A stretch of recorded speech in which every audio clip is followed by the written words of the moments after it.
Okay. I would like to call this house to order, which means you need to be quiet, so that we can have a... No need for commentary, Teddy. Don't let your wind go to your head. To have a debate on the topic of this House believes that acts of violence to protect the environment are justified. I'd like to call on the first speaker for the proposition team, Europe, Andre, to give his opening speech.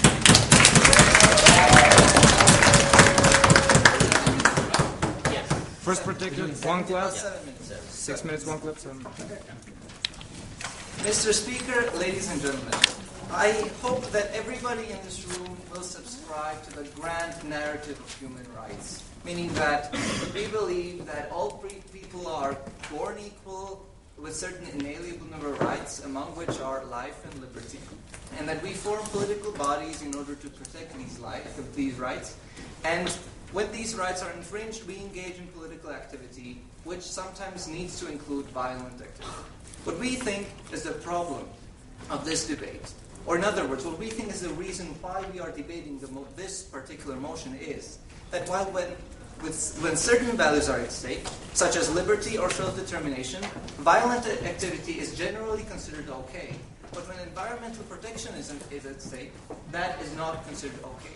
So what we would like to propose to you today is to extend the scope of situations in which violence is acceptable to include cases of grave environmental abuse. Okay. No thanks.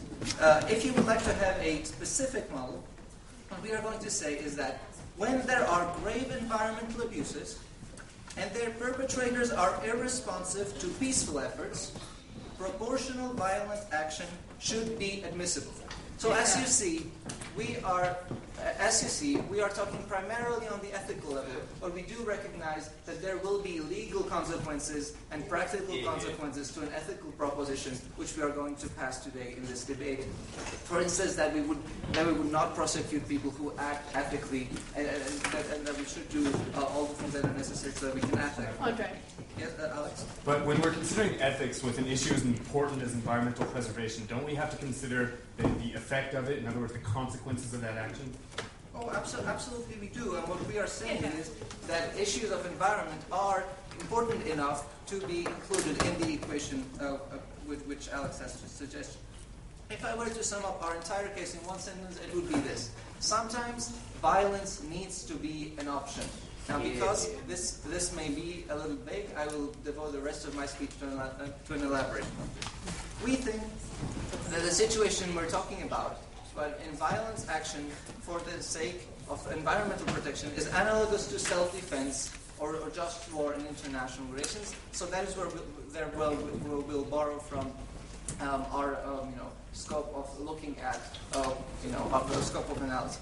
So we'll be looking primarily, or I will be looking primarily at three things. Firstly, the goal of violence in the situation in which we're talking about. Secondly, the means by which we should fight violently.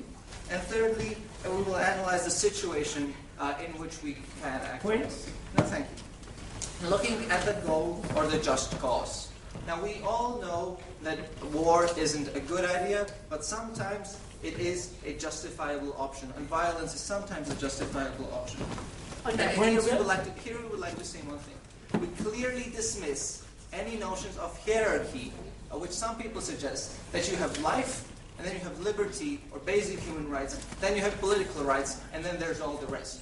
We think that environmental rights are indeed human rights.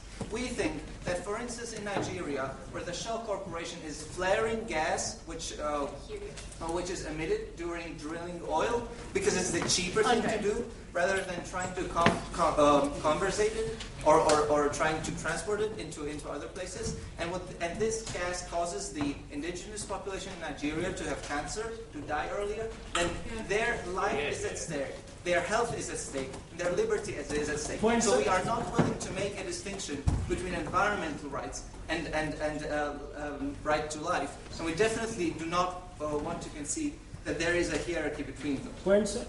No, thank you. So as we can see, when we talk about environmental rights, we do not only talk about animal welfare and stuff like this. The unnecessary parts of life. We are talking about life. We are talking the liberty of people to do. To live as they want to pursue their happiness. Okay. And we are talking about their liberty and about their general well-being, just as with any other sort of human rights. No, thank you. Secondly, let's look at what sort of action do we propose. Because of course, when we say that violence is justifiable, we are not saying that any sort of violence by any person is justifiable under any circumstances. Now, of course, this will depend, no thank you, on the particular context. But what we would like to say is that when we are arguing for this ethical proposition, 2 more minutes actually. Yeah, no, but she said don't grab No, them. at 6. Then there will be several practical ways how this will be how this can be implemented. Firstly, 2 more minutes, but you are never mind. The first way how we think this can be implemented is through acts of sabotage, like upsetting trade lines of corporations that abuse human rights. What we think would be admissible also would be workers or just regular people taking over facilities that gravely pollute the environment. What we also think is admissible is the kidnappings or even assassinations of people who are in a position to do something about the environment, but gravely neglected, just as we would say that it's okay to assassinate a brutal dictator. Okay. No, thank you. And we can even conceive of the notion of an environmental war. For instance, if factories in Turkey polluted the Euphrates River to such a great extent that farmers downstream in Iraq would have their entire health and livelihoods destroyed, and in such a situation, we think that it would be justified for Iraq to use violence by invading Turkey. Yeah. And now, of course, this cannot happen under any circumstances. War and violence can be used only as a last resort. This is something that needs to be clear throughout this debate. So we think that typically we are not talking about situations where peaceful measures, diplomatic measures, judicial measures are in order. But we are talking about 2 principal situations. Firstly, when the government isn't there for its people, when the government neglects people's rights. And secondly, when the government is too weak to care for its people, meaning that there are other actors, for instance, corporations, who inhibit the government's capacity to act. And we think that in these situations, people are able to take, or should be able to take direct action and even violent action to reduce environmental harm, which is thank you.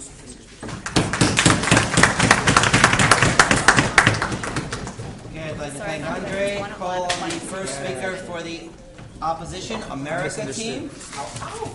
Jesse, who's setting a great role model right here. I guess recalling that one of the other inalienable rights is the pursuit of happiness. Absolutely. To give the first opposition speech. Juice. Juice. Yeah, that's juice, all right. So, ladies and gentlemen, my name is Jesse. Noel's already introduced me, not too nicely, but I'm the opposition leader. I'm here in this demo debate to show you the role of the opposition leader, which in most cases is to find the most important points provided by the Prime Minister and respond to them. Unfortunately, there weren't really any important points in this speech, so I'll just take the rest of the garbage and demolish them. First of all, we agree with the Prime Minister in the importance of the environment. It is a huge problem, and yes, we need to take the most effective actions possible. We believe that the environmental movement is justified in the fact that this problem is well understood by the global community. It's generally accepted in silence. So we will show that the most effective actions in fighting global warming and protecting the